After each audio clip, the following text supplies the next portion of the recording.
The Marriage Promise, Billionaire Games, Book 4. Written by Sandra Edwards. Narrated by Randy Fuller. Chapter 1. John Sinclair had been born into a world of privilege in a stately home high in the hills of a spur off the Sierra Nevada mountains, south of Carson City. But none of the advantages he'd been born with were able to save his wife from the cancer that had ravaged her body and ultimately claimed her life. Early morning sunlight spilled in from the line of windows high on the east wall of the library in his family home. He'd moved back in, bringing the children with him shortly after Jessica's death. On days like this, John could almost smell the heady scent from the patch of pinyon pine out behind the house. Outside, it was a beautiful spring day, but inside was another story. Sitting behind the leather-topped executive desk, John peered at the upper windows, high out of reach. He'd prefer to cloak them with curtains, blinds, or something. He didn't like the sunlight.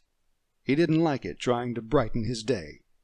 He had little more than a tiny sliver of nothing to be happy about.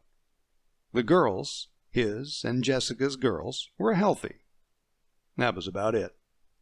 Jessica's will and its accompanying envelopes, 3 of them, seemed to stare at him from the desk's top.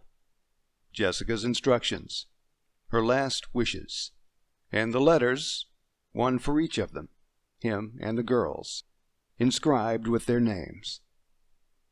John picked up his letter and traced his fingertip along the handwritten inscription. He'd never been able to do more than that, certainly not open it, even though, according to Jessica's will, he was supposed to have opened it 2 years ago, 1 year after her death. The will commanded his attention again. He set the unopened envelope down and looked at the document begrudgingly. Every time he thought about spreading Jessica's ashes as she'd requested, his heart died a little. He hadn't been able to let go. He couldn't do it. It was bad enough that he was expected to say goodbye, but she wanted her ashes scattered in Hawaii, of all places, where they'd taken their honeymoon, for God's sake. John picked up Jessica's will and blew out a sigh as he focused on the paragraphs that spelled it out in detail. She wanted her ashes spread near the From Here to Eternity beach, 1 year to the date of her death. After the ceremony, she wanted John and the children to read the letters she'd left them, in private, if that was easier. And here the letters sat, 3 years later, still unopened. Jessica's ashes were still in the urn sitting on John's dresser upstairs. His family had been bugging him, especially his older brother and sister, to put Jessica to rest, to make it final for the children, so they could all move on with their lives. But John's heart was still in 1,000 pieces, as shattered as it was the day Jessica drew her last breath. John shoved Jessica's will and her unopened letters toward the center of the desk and swabbed his hands over his face. He knew he should take the kids and Jessica's ashes to Hawaii and finish it. For the good of the children, if not himself, it was the thing to do. But how was he supposed to move forward when his heart wasn't willing to participate?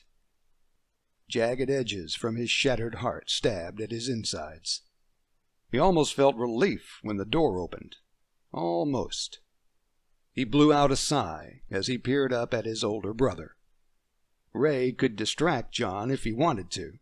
Problem was, the only thing his brother wanted to talk about these days was what John had been avoiding. Ray glanced down at the desk, let out a half snort before saying, "You've got the letters out. I guess that's a start. Believe me, I know what you're going to say." And he did. John also knew he didn't want Ray bringing in reinforcements, the rest of the family. His parents were beyond lectures these days, but his siblings, all 4 of them, 2 older and 2 younger, were a different matter. "You've heard it all before," Ray said in a snide, older brother tone. "I don't know why you keep making me repeat myself."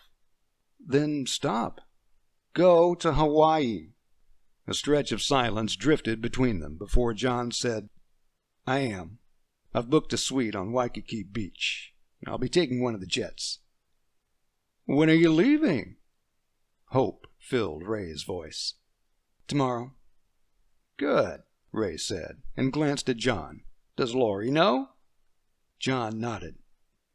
"We just closed the Marietta deal. She'll be able to handle things until I return." Ray might be the eldest, but it was John and his oldest sister Laurie who headed Sinclair Enterprises. Ray, a corporate attorney, handled the company's legal affairs. "Well then," Ray said, "you're all set." He looked at John the way he used to when they were kids, like the time Sally Frith had broken John's heart. Ray had made John laugh by telling him that Sally stuffed her bra. "Stay for a week or two," Ray suggested. "Figure out how to enjoy life again." John smiled at his older brother. Even if Ray couldn't understand it, John knew he meant well. But Ray had never been married. As far as John knew, his brother had never even been in love. Ray had always been so focused on impressing their father that he'd never taken the time to explore love. Which was kind of odd, since the only thing more important to Daddy than the family business was producing heirs to inherit it. So far, John and his siblings had been a dismal disappointment in that department. To date, they'd only given the man 2 grandchildren that John was aware of. Both were John's, and both were girls. John couldn't see Amy, his eldest, taking over Sinclair Enterprises. That was a laugh. Maybe, instead of trying to run John's life, Ray should go get one of his own. Deidre Ferguson zipped up her suitcase, then glanced at the table by the door. The crematory urns, TSA approved, served as a reminder that she was truly alone in this world, and the reason for her trip. She'd moved to Southern California last year to be near her best friend, Lacey DeLaurent Matthews. At the age of 27, Deidre had snipped off the apron strings and officially moved away from her parents. They'd come for a visit 3 months ago and died in a car crash when a utility truck ran a traffic light, colliding with the passenger side of the car they'd rented at the airport. Deidre's mother died instantly. Her father lingered long enough to make it to the hospital. A few minutes after Deidre arrived, he passed on. As their only child, Deidre was left with the job of carrying out their final wishes. They wanted their cremated remains scattered off the coast of Oahu, Hawaii. Although she'd never been there, she knew her parents had spent their honeymoon at Waikiki Beach, and she suspected that had a little something to do with why they wanted Oahu to be their final resting place. 3 months after the accident, the pain was still raw, but she felt a pressing need to set her parents free. She couldn't bear the thought of keeping them cooped up in the urns any longer, and she wasn't forgetting that she'd have to do it alone. The knock at her bedroom door made her forget momentarily about the dry tears burning her eyes. She glanced up. The sight of Lacey standing in the doorway with her obvious baby bump showered Deidre with a measure of peace. She wished Lacey could accompany her to Hawaii, but understood why she couldn't. 5 months into her pregnancy with twins ruled out that option. Lacey smiled and waddled into the bedroom. "I wish you would wait until after I have the babies." She stopped at Deidre's side and studied her face. "You shouldn't do this alone." Having no other family, Deidre didn't see that she had much choice. "I wish I could." "You can," Lacey nodded. "There's no law that says you have to do it now." Deidre blew out a sigh and sat down on the bed. Lacey joined her. "My father came to me in a dream last week." She looked at Lacey, trying to squelch her reluctance to share the details. "He wants me to release the ashes, now." Lacey remained silent and straight-faced for what seemed forever. Finally, her eyes filled with regret as she said, "If there was any way at all I could go with you." She shrugged. "But the doctors say no travel for me." "It's fine." The last thing Deidre wanted was to load stress onto Lacey's shoulders. "You just stay here and take care of those babies. I may not technically be their aunt, but I'll love them just as much." You will be their godmother." "Really?" Deidre's inquiry caught in her throat. "I would have thought you'd choose Camille or Tasha." "No way," Lacey declared. "No one outside Nick and me will be closer to these kids." Deidre hugged Lacey. "You're such a great friend." If only she had Lacey's strength. She could sure use it to help get her through the next week. Reno, Nevada. The helicopter ride from Whisper Falls to the airport had been mostly uneventful. The spring weather was still a little chilly, and John Sinclair had told the girls to wear sweaters. They were glad for the extra clothing now, but they'd complain about it once they got to Hawaii. Amy, John's eldest daughter, was about to turn 12 and had been a handful since her mother's death.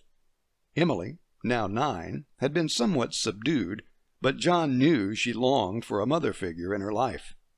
The problem was that John wasn't anywhere near ready to provide that for her. He doubted he ever would be. Hell, he'd only just managed to muster up the courage to see Jessica to her final resting place along the shores of Oahu. John's brothers and sisters had offered to come along. He'd thought about it, but ultimately decided that this was something he and his daughters had to do alone. Surprisingly, as they approached the airport, John was beginning to rethink that notion, mainly because of the gaggle of nerves tangling in his gut. He didn't know if he was sad or glad to see the Sinclair jet waiting on the tarmac as the helicopter touched down. John unfastened his seatbelt and climbed out, then helped each of the girls out. Philip, his assistant, was waiting at the bottom of the stairs leading up to the jet. "Good morning, Mr. Sinclair," Philip said. "Good morning, Philip." John moved aside to let the girls head up the stairs. "I trust our luggage is on the plane?" "Yes, sir. Everything is in order." "And your wife and Thompson's wife?" John asked of Philip and the pilot's spouses. "They're on board, sir." Philip glanced at John and added with an air of prudence, "My wife could have taken a commercial flight." "Nonsense. We're all going to the same place." "Are you sure you won't need my assistance while in Hawaii?" John shook his head. "This is something that my kids and I need to do alone." He moved toward the bottom step. "And you and Helen deserve a vacation." John trotted up the stairs with Philip following close behind. Funny, John's assistant and his pilot and their wives were all looking forward to their Hawaiian vacation. Even John's kids were somewhat enthusiastic about the trip. But at the end of the day, all that 32-year-old John Sinclair could see was that he was going there to let go of his wife. Forever. Chapter 2. Waikiki Beach. 2 days later, on Sunday morning at 3:30 a.m., Deidre was wide awake.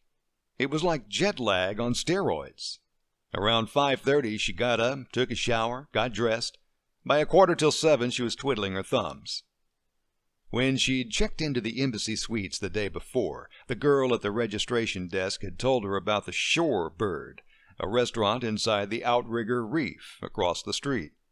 Deidre wondered what time they opened. She picked up the hotel room's phone and dialed the front desk. After hearing the hotel operator's standard greeting, Deidre asked, "Can you tell me what time the Shore Bird across the street opens?" 7 a.m., ma'am. You won't regret it. Get there early if you want a window seat," came the recommendation in a perpetually happy voice. And why not? The clerk lived in paradise. Everybody here was happy and carefree. "Thank you," Deidre said, and disconnected the call. She plucked the green leather case, sheathing her cell phone, off the table, draped the case's strap over her shoulder, and headed out. Once in the hotel lobby, Deidre picked up a few excursion brochures on her way to the door. A cool breeze blew past her as she stepped outside. There were a few people strolling along the sidewalks. It was still early. Later, there would be a stream of tourists. Deidre glanced at the brochures in her hand.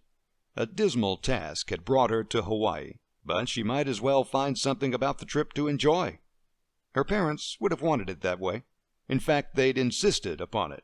Their instructions were that she was to spend a week relaxing and enjoying Hawaii before she scattered their ashes. Deidre strolled through the Outrigger Reef's lobby, an open portico stylishly decorated with local Polynesian art. The Shorebird restaurant was in the back, to the left, and it seemed that everyone she'd talked to had raved about their breakfast buffet. There was no line at the cashier, but most of the restaurant's tables along the windows were occupied. The cashier gave Deidre a folded laminated card. One side read "Reserved," and the other, "Thank you." After a brief explanation to place the card, reserved side up, on an open table, Deidre was off. She could pretty much guess to flip it over when she was done. She found only one available table along the windows, a 4-chair table on the other side of the empty bar. It was probably selfish to take up so much space, but she wanted to sit at an open window and let the soft breeze caress her face and arms as she ate her breakfast. Soon enough, she'd have to carry out a much harder, somber task. Deidre placed her card, right side up, on the table and glanced around for the buffet. Catching sight of it in the far back corner, she headed that way. In the lobby of Trump Tower in Waikiki, John took the paper from his assistant and listened as Philip said, "The ceremony is Sunday, sir. A representative will meet you here at 10:15. He nodded toward the couch and chairs against the right wall. "Thank you," John said, then mentally counted off the days. 7 of them. An entire week. "Now, you and Helen go have some fun. Enjoy yourselves. I don't want to see you again until it's time to leave, a week from tomorrow." The day after the ceremony. "Very well, sir." Philip looked around sheepishly, then backed away. "Daddy," Emily tugged at John's blue Hawaiian shirt. "Can we go eat now? I'm hungry." John looked down at her and nodded. "Yes, that's our next order of business." They could have eaten at the breakfast buffet in the hotel, but John thought it better to get the girls out and walking, even if it was only across the street. He reached for both girls' hands as he prepared to head out, only to have Amy dodge his attempt to hold hers. "Dad," Amy said, following alongside him, "I want to take surf lessons." "All right." He shrugged. He doubted she'd get far, but hell, he needed all the distractions he could get. There were 7 days between now and the ceremony. John had planned a couple of excursions for the family, but now he was beginning to think he needed to find more things to do, so he didn't have extra time on his hands. Giving himself time to think would bring it home that at the end of the week he was expected to release Jessica's ashes.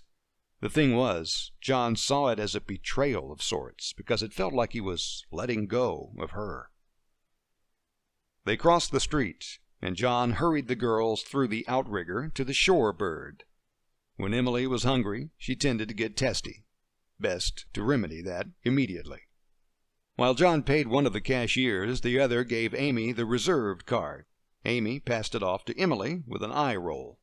Emily took it gleefully and paraded through the crowded restaurant.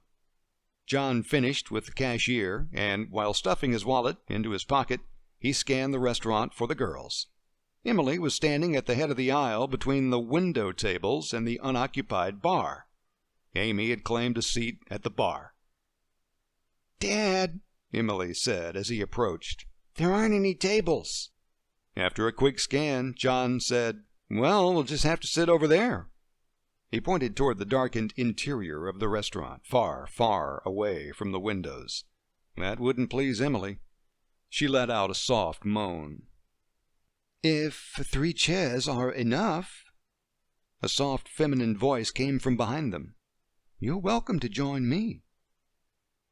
John looked over his shoulder to find a woman at the first table along the windows, sitting alone. She was a petite little thing. Her hair, long and brown, had red and blonde streaks running through it. She was too pretty to be alone. "Are you sure?" Normally he wouldn't entertain such a notion, but sitting by the window would appease Emily, while giving Amy something real to complain about. John wasn't about to dismiss a distraction, especially one with as pleasant a smile as their good Samaritan. The pretty stranger said, Be my guest." Swiftly, Emily claimed the seat across from their new table-mate by hanging her purse with the glittery pink dragon on it on the back of the chair, while Amy stayed glued to the bar stool across the aisle. John stepped toward Amy. "Sweetheart," he said softly, "don't you want to join us?" "Eat with some stranger?" she huffed. "No, not particularly." "Suit yourself." He shrugged and stepped toward the table. Amy had started rebelling about a year after Jessica's death, and since then she'd been holding the family hostage. Everything John and the girls did together had become all about Amy. John had let her make the final decisions in every sector of their lives, where they dined, where they vacationed, what movies they went to see, all in the hopes of making Amy happy. He knew that giving in to her was a bad idea, but until he could come to terms with his own loss, it just seemed less complicated to let her have her way. But when Amy pitched a fit about the trip to Hawaii, she'd rather go to Paris, John had to put his foot down, because this trip was not about Amy, it was about Jessica and honoring her last wishes. So he'd mustered up the courage to tell his eldest daughter that she was welcome to stay home with any one of her aunts or uncles or even her grandparents, but he and Emily would make the trip to Hawaii, with or without her. It was the best thing he'd ever done. When she realized that Dad and little sister were going forward with their plans, whether she came or not, she quickly warmed up to the idea. That's when it hit John. The only thing Amy seemed to hate more than not being in control of their lives was being ignored. The tactic worked here in Hawaii, too. Before John made it to the chair beside Emily, Amy dashed in front of him and slid into the seat, leaving him with the empty chair beside the young woman as his only choice. He gladly claimed it. "John Sinclair." He offered his hand. She accepted it, shook it, and said, "Deidre Ferguson." She had a slight accent, French, maybe. The scent of her perfume wrapped around him like a flower bed after a warm summer rain. "It's nice to meet you, Deidre," he said. "These are my daughters, Amy and Emily." "Amy? Emily?" She nodded to each of them with a smile. "It's nice to meet you." Amy crossed her arms at her waist. "Is there any French toast up there?" she asked sullenly. "Yes, I believe there is," Deidre nodded. "If it's not good, I'm not eating it." Deidre glanced up at Amy. "There's plenty more options to choose from." John almost laughed out loud. He'd guessed Deidre was not a mother, and that she hadn't spent too much time around angry preteens, because she certainly hadn't adapted to Amy's surly attitude. Good for her. Amy huffed and glowered at John. "On the other hand," John shrugged, "it might be a long time before lunch," he said with a sharp glare. It was one thing for Amy to be rude to him, but he would not tolerate her inflicting her bad behavior onto anyone else. "If you'll excuse us," he said to Deidre, and then walked off casually toward the buffet with Emily and a less enthused Amy tagging after them. Deidre watched the handsome man and his daughters. Shorebirds, 2 or 3 of them, scurried out of his path as he made his way toward the back of the restaurant in search of the buffet. The birds, although entertaining, were a nuisance. They rambled around the restaurant looking for food. The birds would even wait for the chance to hop up onto the tables and steal leftover food after the unsuspecting diners had gone back to the buffet for seconds. Moments before John and his daughters had come in, Deidre witnessed one of the birds tipping over a glass of orange juice while the diner had gone to the buffet. The waiters and waitresses were equipped with squirt bottles that they carried in a loop on their aprons, and it was like a sport to use them to shoot the birds. They didn't like it, of course, and would fly off to the planters just outside the open windows, where they'd start the process all over again by slipping back inside as soon as the shooters turned their backs. John, with a plate in hand, headed back toward Deidre. His daughters trailed close behind. He was drop-dead gorgeous with his neatly trimmed blonde hair and those smoldering sable eyes. As for his daughters, the little one was sweet, but the older one, Deidre suspected, was a handful. Briefly, she wondered where their mother was. Maybe that was the cause of the elder child's behavior. She wasn't taking the divorce well. Oh well, no matter how scrumptious this guy was, Deidre wanted no part of the drama that was obviously attached to him. Even so, she could be cordial and share her table with them in this crowded restaurant. Mr. Gorgeous and his daughters settled in at the table and began feasting on their breakfast. "Thank you again for sharing your table with us," John said, slicing into a portion of ham. "It's my pleasure," Deidre shrugged. "Now I don't look so hopelessly alone." She chuckled under her breath. "What brings you to Hawaii? Alone?" John glanced up at her. "Forgive me if I'm being too forward." Deidre shook her head. "I don't mind the inquiry." Still, she wasn't ready to talk about why she'd come here alone, at least not with a total stranger. "I just needed a little R&R." She offered John a smile that she hoped placated him. "I can understand that." He nodded and gave her a devilish grin. "We're due for a little ourselves." "Miss Ferguson," the older girl spoke up with a measure of anxiety in her tone. Deidre looked at the girl and then said, "Please call me Deidre." "Deidre," she said slowly, "do you surf?" Deidre shook her head. "No," she shrugged. "But then I don't swim either." "Oh," she said softly, and went back to poking her fork into her waffles. The girl blew out an exaggerated sigh, adding, "I just really wanted to learn how to surf." "I can understand why you'd want to do that." John's tone had a bit of a bite to it. "Since there are so many opportunities for it in northern Nevada." Clearly, he wasn't interested in pursuing surfing lessons for himself or his daughters. The eldest rolled her eyes and huffed. "Of course, if I could swim," Deidre nodded. "I definitely want to learn to surf." Chapter 3. The next morning, John Sinclair clicked his phone off and looked at his daughters. This was Amy's fault, or maybe his, for letting her get away with constant disruptions to their schedule. "It's all settled. We'll take a car to the airport after breakfast." "Can we eat at the Shorebird again?" Emily's eager tone wrapped John in guilt. "Sure," he shrugged. "I don't see why not." "Yay!" Emily squealed. "Maybe we'll see Deidre again." "Miss Ferguson," he corrected Emily gently. Truth be told, he wouldn't mind seeing Deidre again either.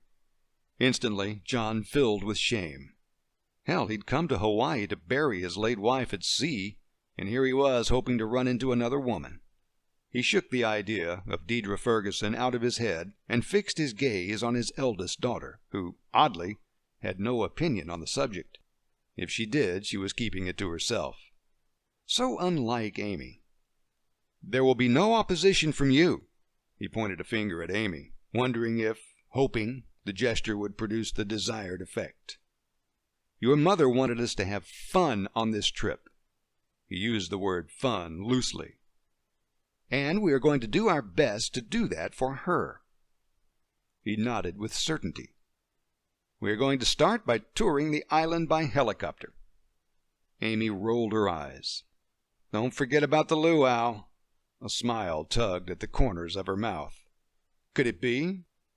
Was John's eldest daughter, the paragon of difficulty, on the verge of having fun? Thinking about it, he couldn't recall the last time Amy had appeared happy. Certainly prior to Jessica's illness and subsequent death. After leaving the hotel, they prepared to cross the street. John glanced up and down Kalia Road. The wave of pedestrians far outweighed the automobiles creeping along, drivers trying to maneuver around those bold enough to walk in the roadway. Jessica had been like that. When they'd come here less than a year after they'd married, she was one of the few who'd dared it. She'd say they could either get run over by a car or stampeded by a horde of pedestrians. But that was Jessica. She always stood out in a crowd. That's how she captured his attention on New Year's Eve back when John was in college. Just like most college kids, John and his friends were out for a night on the town. It had been a trendy little club whose name he couldn't recall, but every detail inside the place, from the moment he'd laid eyes on Jessica, was etched firmly upon his psyche. She was wearing a red dress, one that fit her like it had been painted on. The sheen of her chestnut-brown hair glistened under the soft lighting over the bar as she leaned against the counter and spoke to the barmaid. Seconds later, she handed the barmaid money in exchange for a drink. She took the glass and glanced up, and that's when their eyes locked for the first time.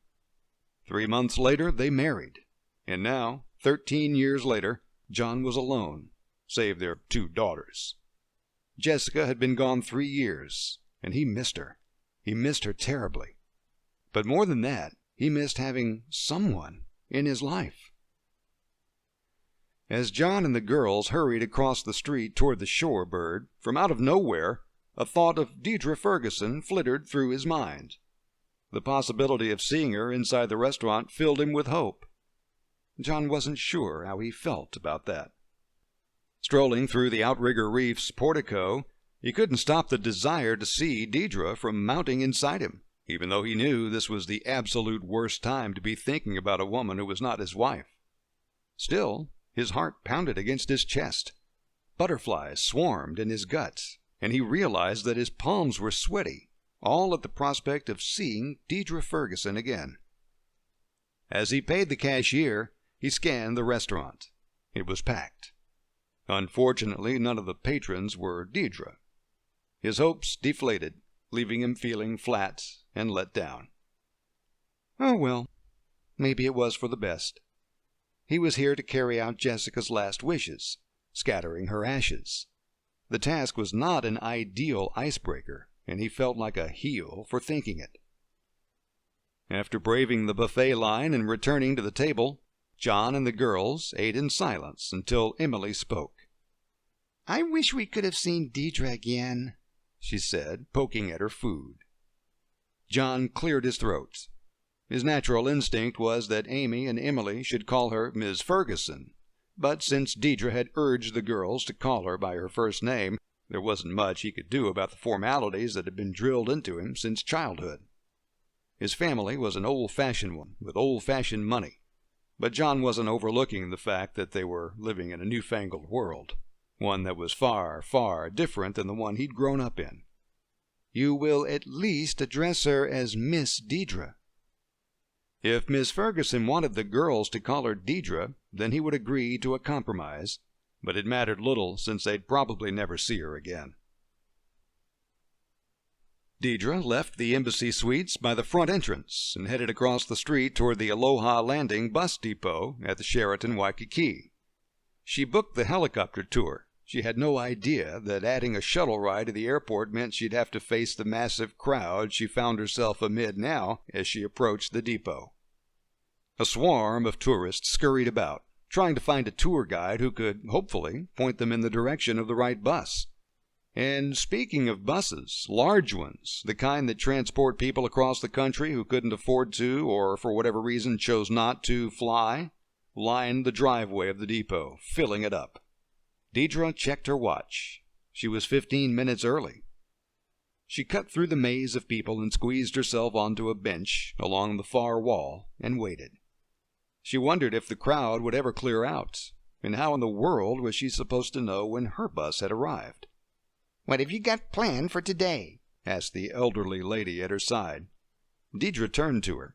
And then went silent while she tried to overcome the shock of a perfect stranger striking up a conversation with her.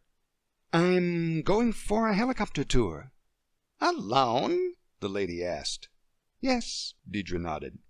With arched eyebrows, the woman persisted. I think a pretty little thing like you could find a man to accompany her. Deidre studied the lady for a moment and then offered the stranger a friendly smile while she chastised herself silently. I should have ordered a car. She had a luau booked for Saturday evening, and even though she'd booked a shuttle ride to the event, she now had every intention of canceling the shuttle and ordering a car to take her to the luau.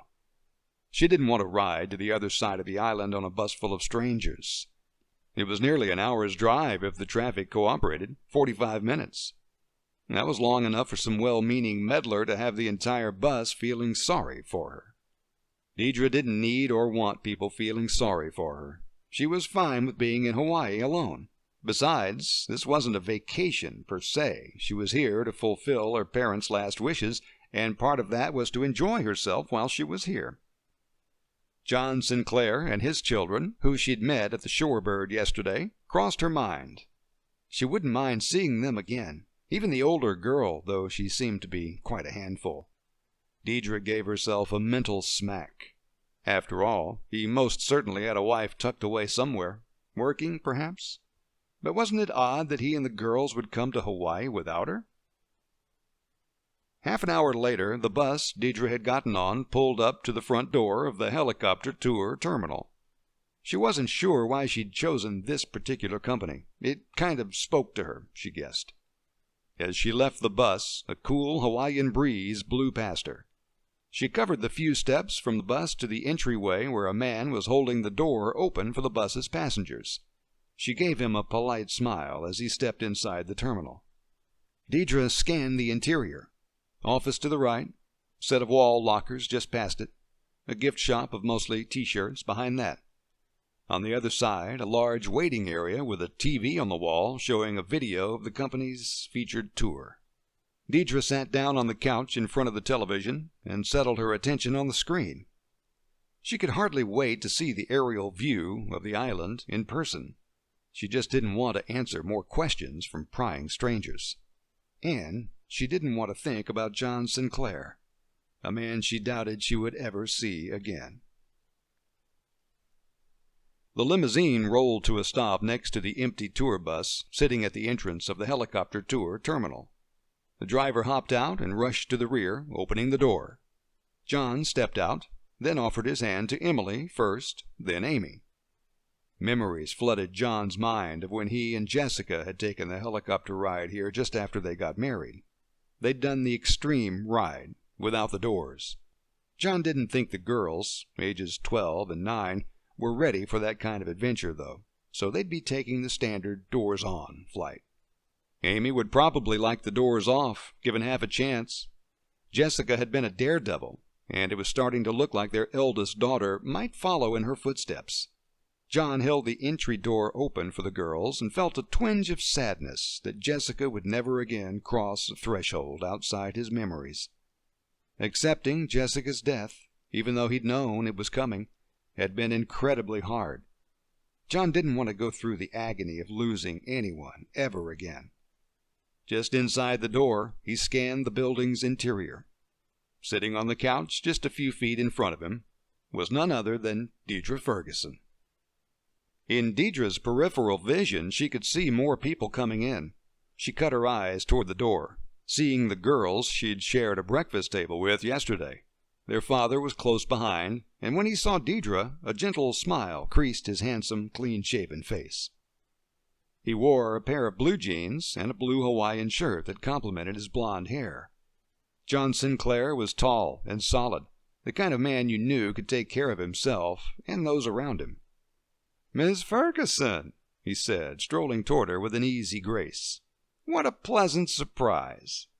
Feeling a little anxious, Deidre replied, "Likewise." John claimed the empty chair at Deidre's end of the couch. "It seems we're on the same wavelength." "Yes, it would seem so." Deidre felt an eager affection coming from John and glanced away. "Amy, Emily, how are you today?" she asked the girls. They giggled and chimed in unison. "Fine." John said to Deidre, "Are you flying with or without doors?" "Doors, definitely doors." John nodded. "As are we. Maybe we'll even be on the same helicopter." There was hope in his voice. Too much hope for a married man. And yes, by the way, where was his wife? "Can I sit beside Miss Deidre, Daddy?" Emily asked in a soft, optimistic voice. "If it were up to me, sure." He smiled. "But I think they will tell us where to sit." "Who is they?" Emily asked. "The people who own the helicopter." "Oh." She took on a rather pensive look, and Deidre wondered what was running through her mind. It didn't last long, though. Pretty soon, Deidre's thoughts were consumed, once again, by the same old question. Where was Emily's mother? A middle-aged man with a clipboard came into the waiting area and began reading from a list.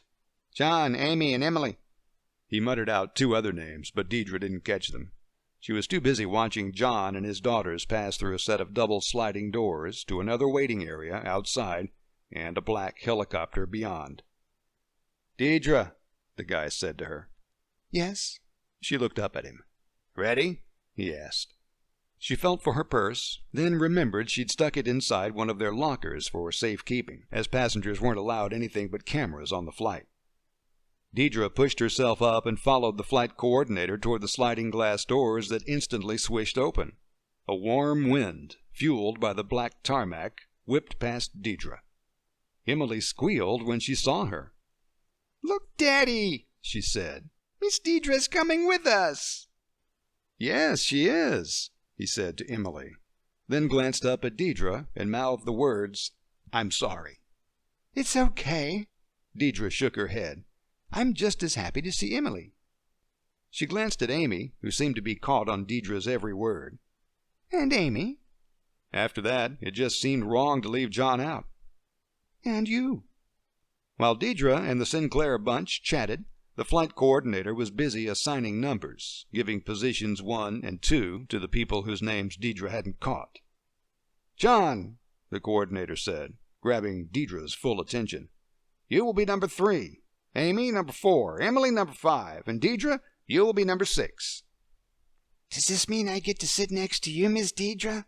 Emily whispered. "I think so." Deidre glanced down at Emily, nodded, and smiled. Emily beamed. They followed the coordinator's instructions to line up according to their number just a few feet from the helicopter. Deidre was last. After a quick round of photos with the pilot, a woman, they were shuffled into the aircraft, numbers 3, 4, 5, and 6 in the back, and strapped in so tight that Deidre could hardly breathe. She sucked in a breath and glanced around, wondering if anyone could sense the anxiety bubbling up inside her. It's not that Deidre had never ridden in a helicopter before. She had. It's just that she'd never been in the presence of a man, one she presumed was married, who had her heart doing flip-flops. Not even Andre de Laurent had affected her this way, and she'd had a mad crush on him. Silently, she ordered herself to stop thinking such thoughts about John Sinclair. Deidre didn't know where his wife was, but she was certain the woman couldn't be far away. The helicopter rose and hovered a few feet off the ground while the pilot waited for the go-ahead to take off. John was thankful for the dark shades covering his eyes. They made it easy to steal unsuspecting glances at Deidre. She was such a beautiful girl, and he had to wonder why she was in Hawaii alone.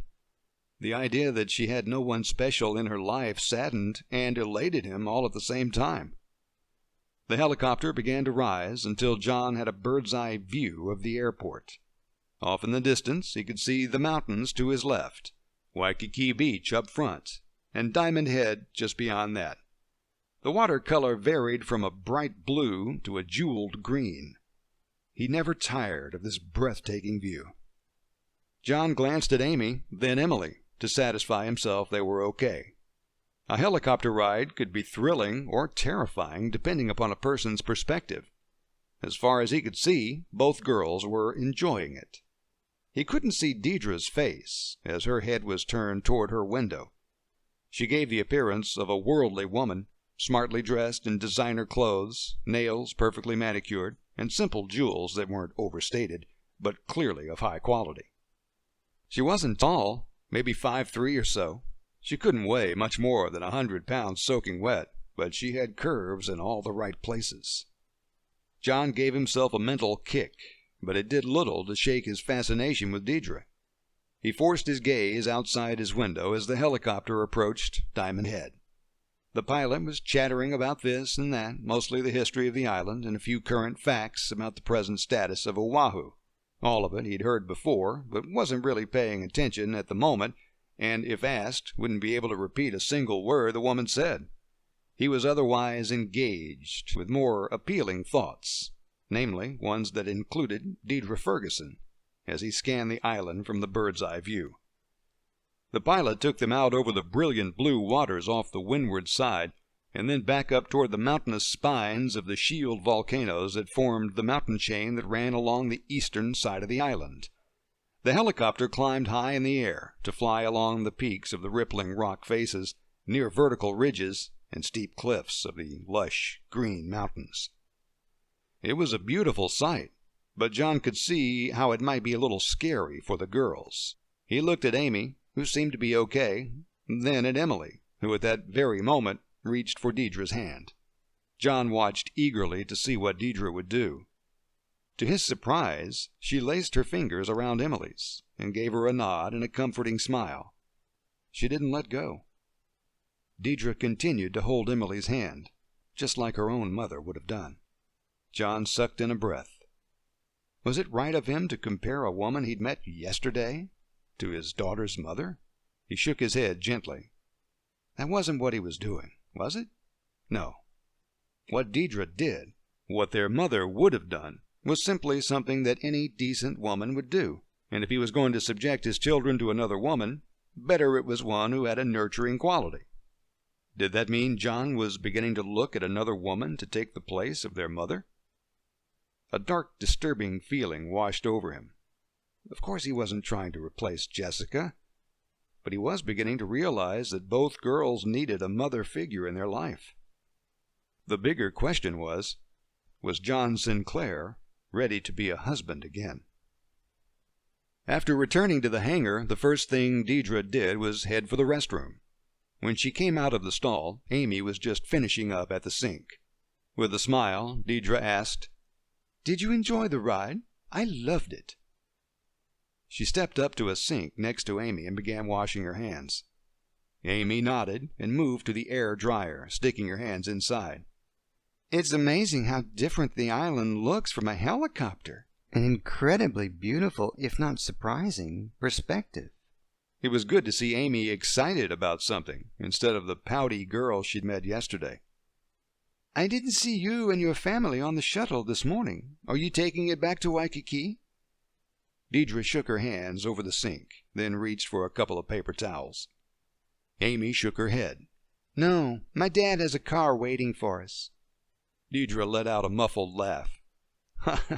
I wish I'd taken a car, she said with a weary shrug.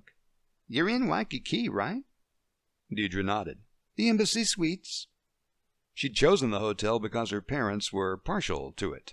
She wasn't sure why, but every time they'd come to Waikiki, that's where they stayed. We're at the Trump Tower, Amy said, stepping toward the door. I hope we'll see you again at the Shorebird.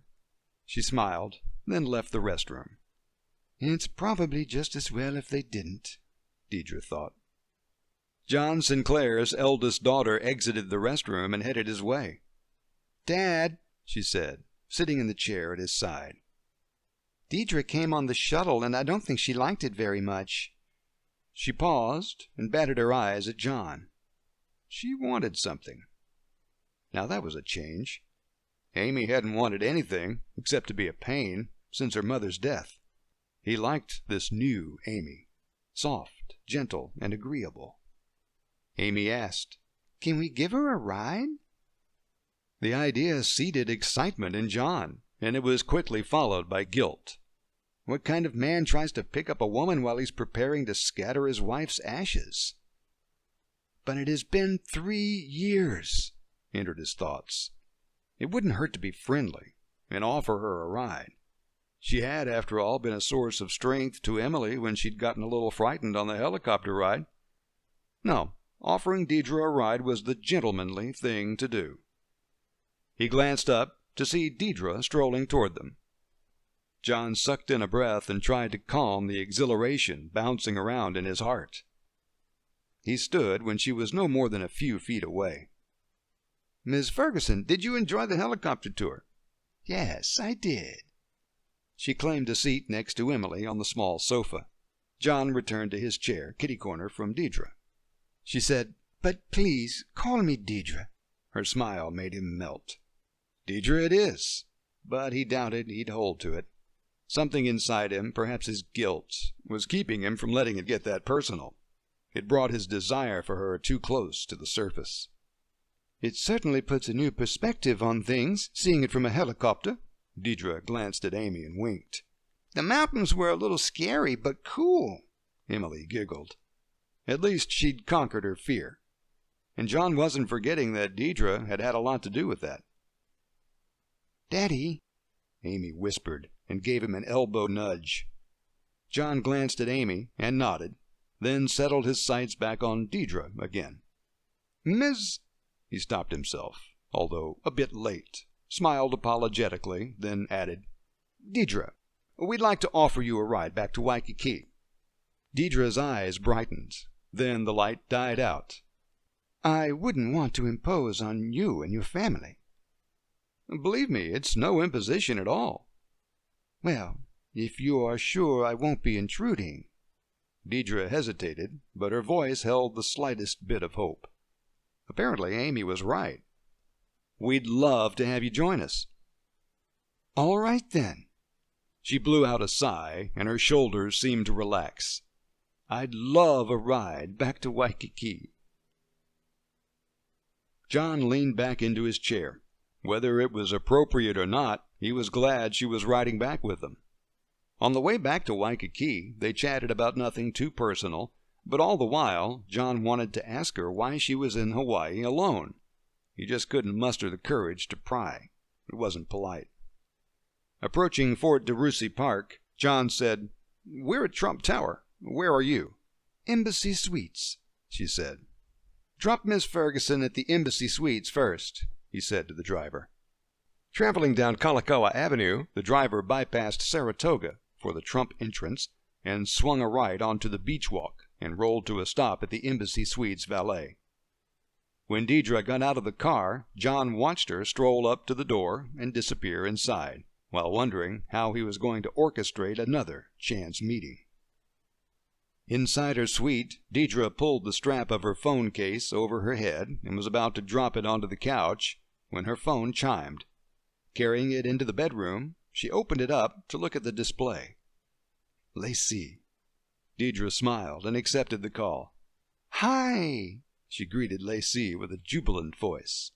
Lacey was and always had been the one true constant in Deidre's life, ever since they'd met in high school in London. Deidre had been going to school in England for years when she was befriended by the pretty French girl who was away from home for the first time. How is Hawaii? Lacey asked. I wish I could have gone with you. Deidre didn't miss the sorrow in Lacey's voice. Deidre sat down on the bed and reminded her, You have other responsibilities. Yes, but this isn't something you should be doing alone. But I am alone. I have no family. There's no one left to do this except me. You are not alone. You have me. I don't want you to worry about me. I'm going to be fine. The last thing Deidre wanted was to be the cause of stress for Lacey.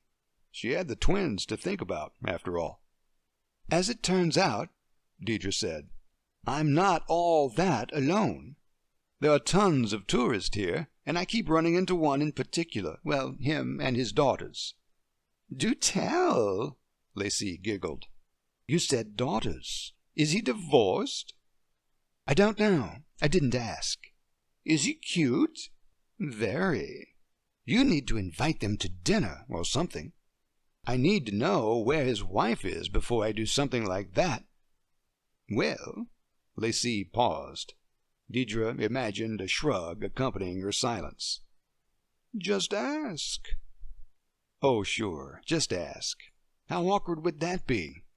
Pardon me, John, but where is your wife? Deidre wasn't afraid of the question, so much as the answer.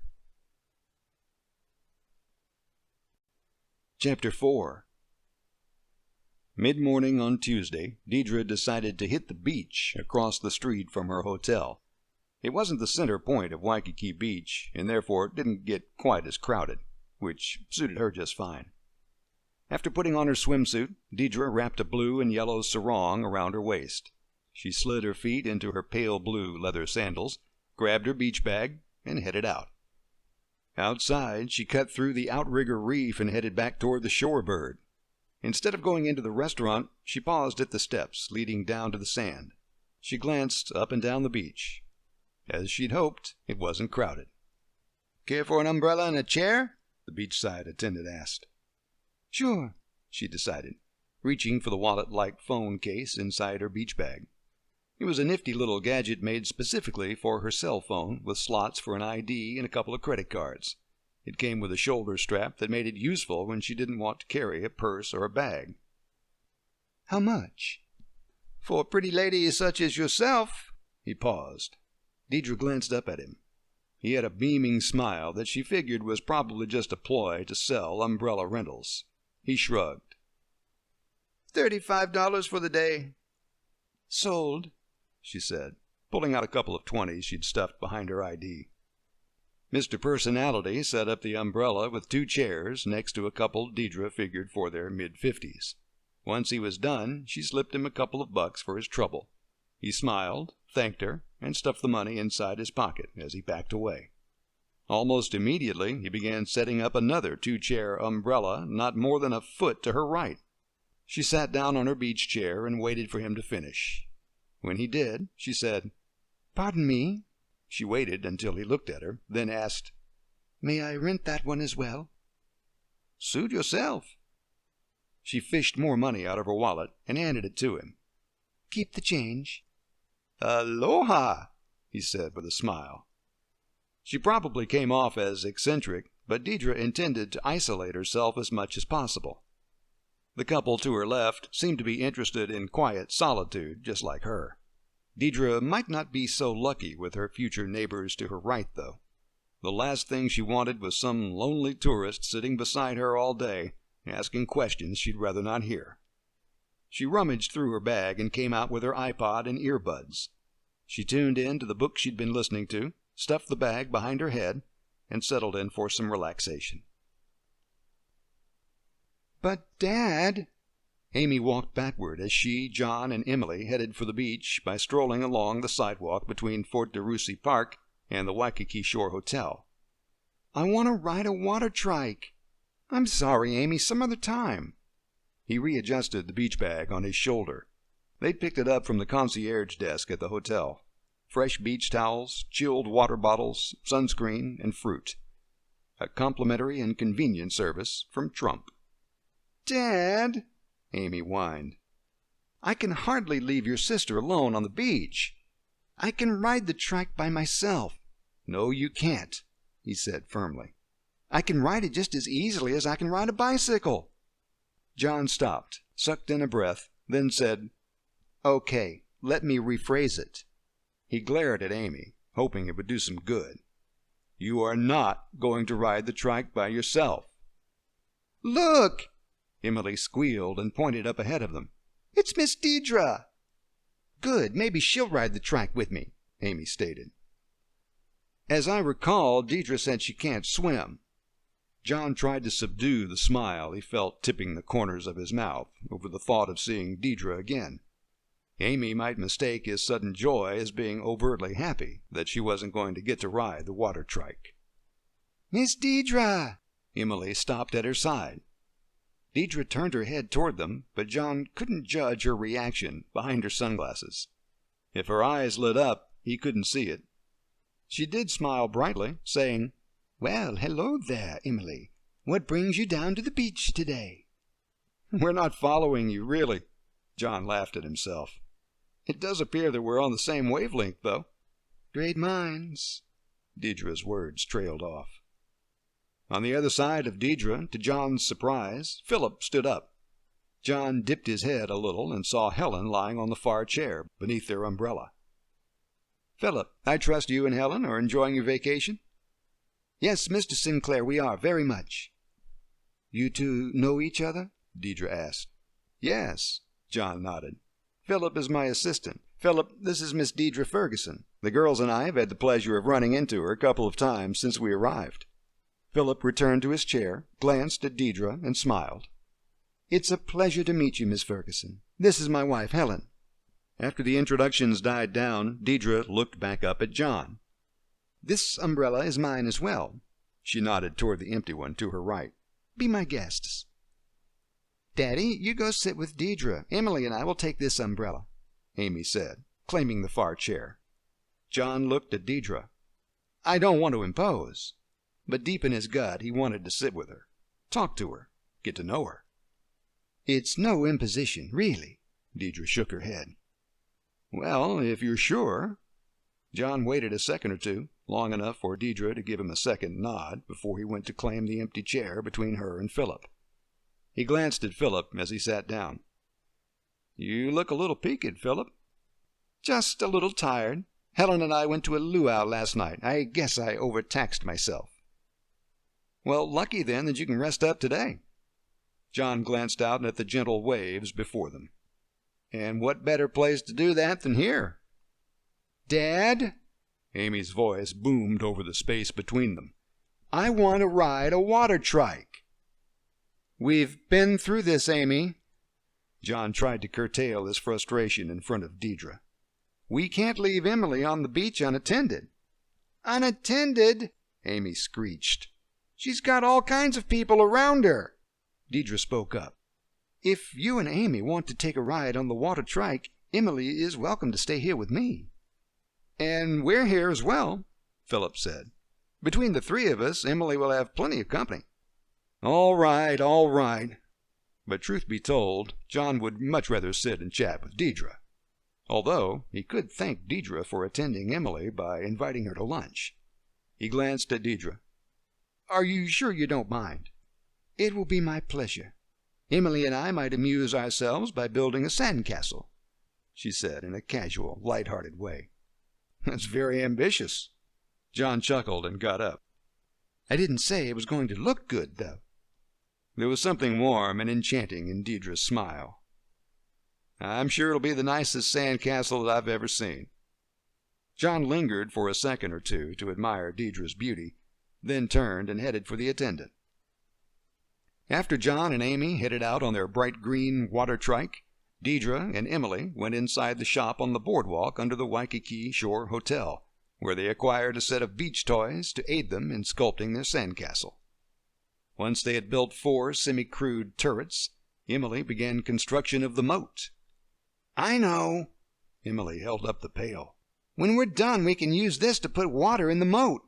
That's a very good idea, Emily, Deidre said, trying to carve a window in her turret. Look, Miss Deidre. The excitement in Emily's voice pulled Deidre's gaze upward. She followed the direction that Emily's finger pointed in, toward the ocean. Emily said, It looks like a pirate ship. So it is, Deidre said calmly. She recognized the pirate ship from the brochures she'd picked up in the hotel lobby. It was fueling Emily's imagination, so Deidre decided to play along. Your Majesty, perhaps we should secure the crown jewels, Deidre asked in her best British accent. Just in case the pirates come ashore. We wouldn't want the scoundrels to make off with Her Majesty's most prized possession. You're right. We must gather them at once. Where shall we hide them, my lady? What do you think, Lady Deidre? Deidre gazed up and down the beach, then toward the park behind them. Perhaps the brushy perimeter along the Royal Square. Isn't there a dragon in there? Emily asked. Yes, Deidre nodded, remembering the shiny pink dragon on Emily's purse the other day. The legendary pink dragon. It's said that she has taken a vow to guard the Queen and all her possessions. Then it's settled. We shall take the jewels to the pink dragon for safekeeping. Great, Deidre laughed. And we can go to the restroom while we're there. She hopped up and grabbed her beach bag from her chair. Philip, she called to John's assistant.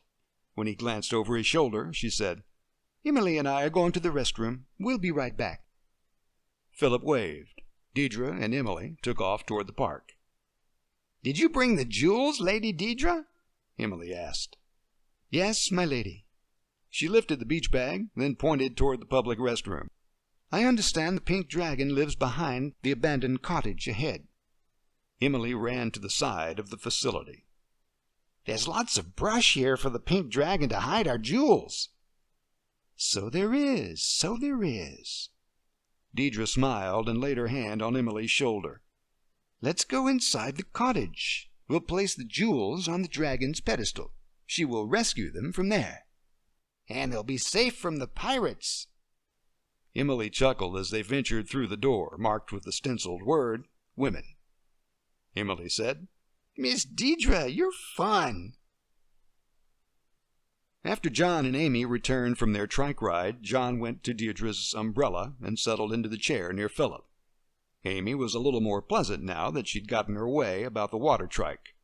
John hoped she'd stay mellow for a little while.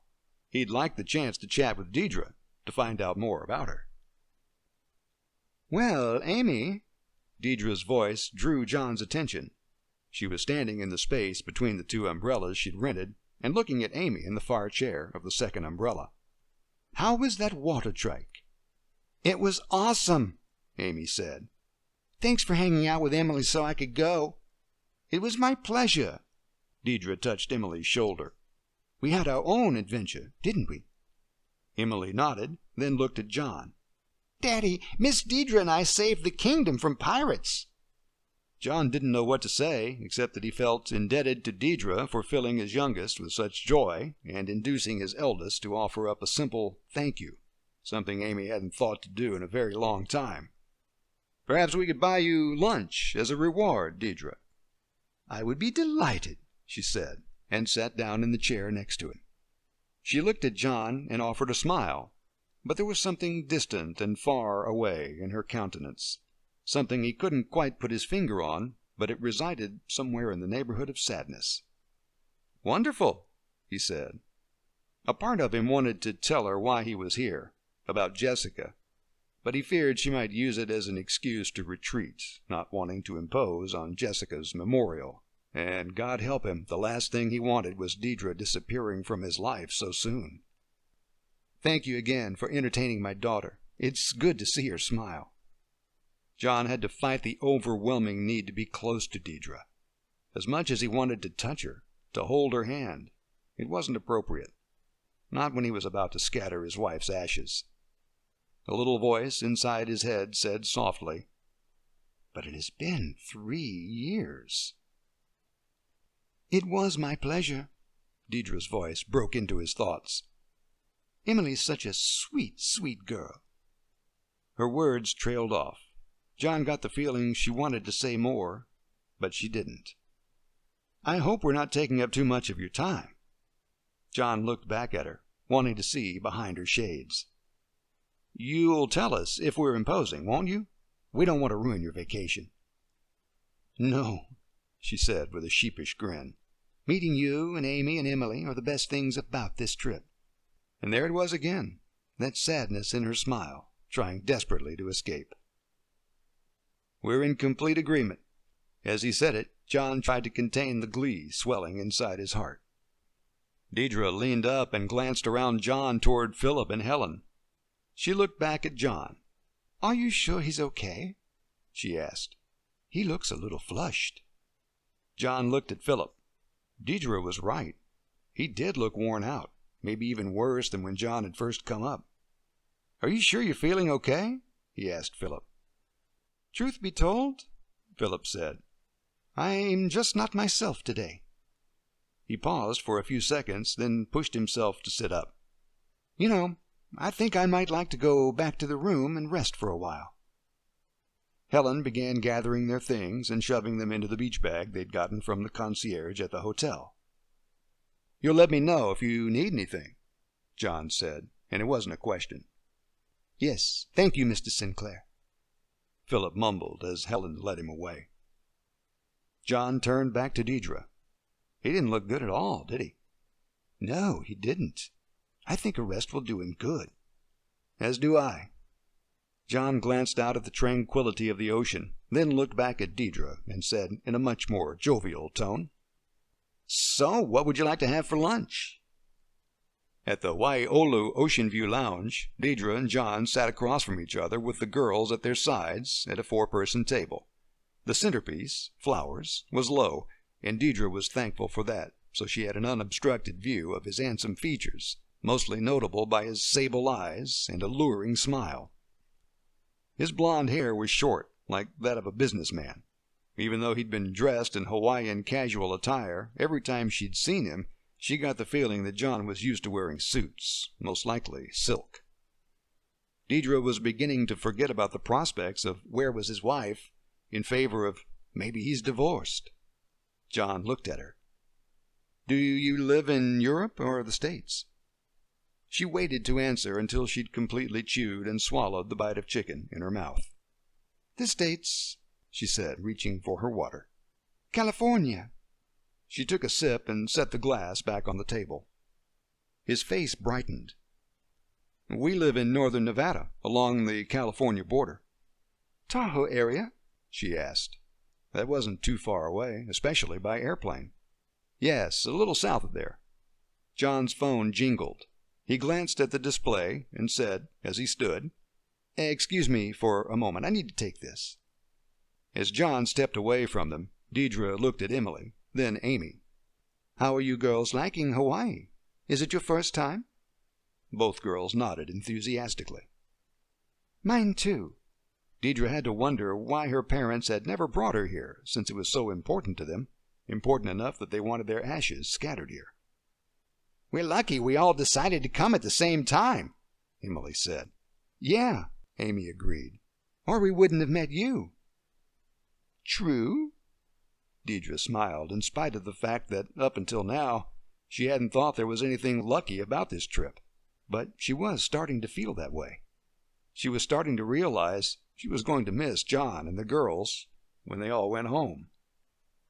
Did you know they have a fireworks show tonight? Amy asked.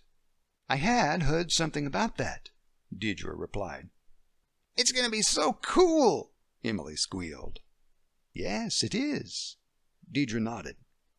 But if she wanted to see the fireworks, she'd have to walk down to the beach because Trump Tower stood between her hotel and the show. Deidre, John called to her softly from the outskirts of the restaurant's dining area. When she looked up, he waved her over. She dropped her napkin onto the table as she stood. I'll be right back, she said, and quietly walked toward John. What's up? She asked, stopping at his side. That was Helen on the phone. He squared his shoulders in such a way that Deidre knew the caller hadn't been the bearer of good news. Philip has been taken to the hospital. It looks like he's had a heart attack. His voice trembled, matching the anxiety in his eyes. I need to go there, but I can't take the girls with me, he said, shaking his head. Would you mind terribly going upstairs and hanging out with them so I could go to the hospital? Deidre didn't have to think about it. Of course I will, she nodded. You take as much time as you need. The girls and I will be fine. Are you sure?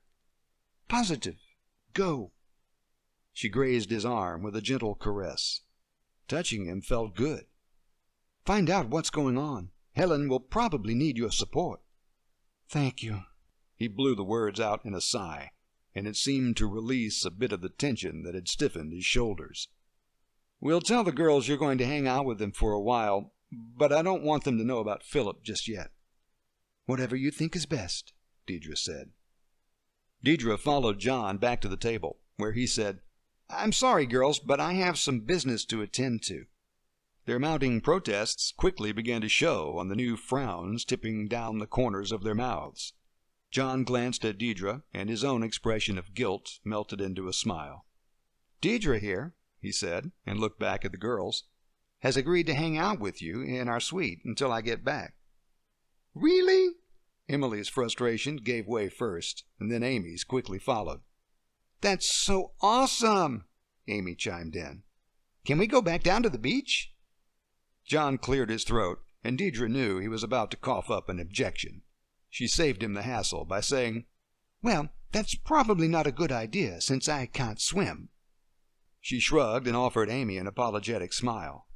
But I'll tell you what, I do know how to do something really cool, and we can do it in the safety of your suite.